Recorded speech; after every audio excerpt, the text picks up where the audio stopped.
இப்படி ஒரு மனைவியும் குழந்தையும் கிடைக்க கொடுத்து வைத்திருக்க வேண்டும் என பலரையும் பொறாமைப்பட வைத்துள்ளது இந்த காணொளி. கணவர் 2 கையும் காலும் செயலிழந்த ஒரு மாற்றுத்திறனாளி மனைவி லலிதா தான் அவரை குழந்தை போல் முதுகில் சுமந்து கவனித்து வருகின்றார். இந்த நிலையில் தனது அப்பாவை அம்மா சாப்பிடுவதற்கு முதுகில் தூக்கி செல்வதை பார்த்ததும், எங்க அப்பாவை நீ எப்படி தூக்குவ என தனது அப்பாவை யாருக்கும் விட்டு கொடுக்க மாட்டேன் என அவரது குழந்தை அழுது அடம் பிடிக்கும் காட்சி சமூக வலைதளத்தில் லட்சக்கணக்கானோரின் இதயங்களை கவர்ந்து நெகிழ வைத்து வைரலாகி வருகின்றது. தாயை போல பிள்ளை.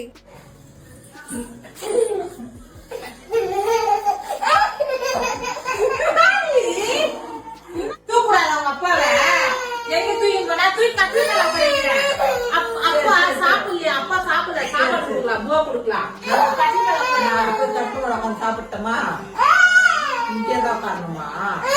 சரி நான் போல ஆகட்டும். நான் போல இங்கே உட்காந்துக்கிறேன். நான் போகலாம், தூக்கக்கூடாதான். நீ அதை போய் எடுத்துட்டு வச்சுட்டு போ.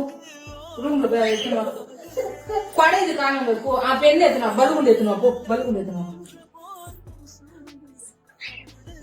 பலூன்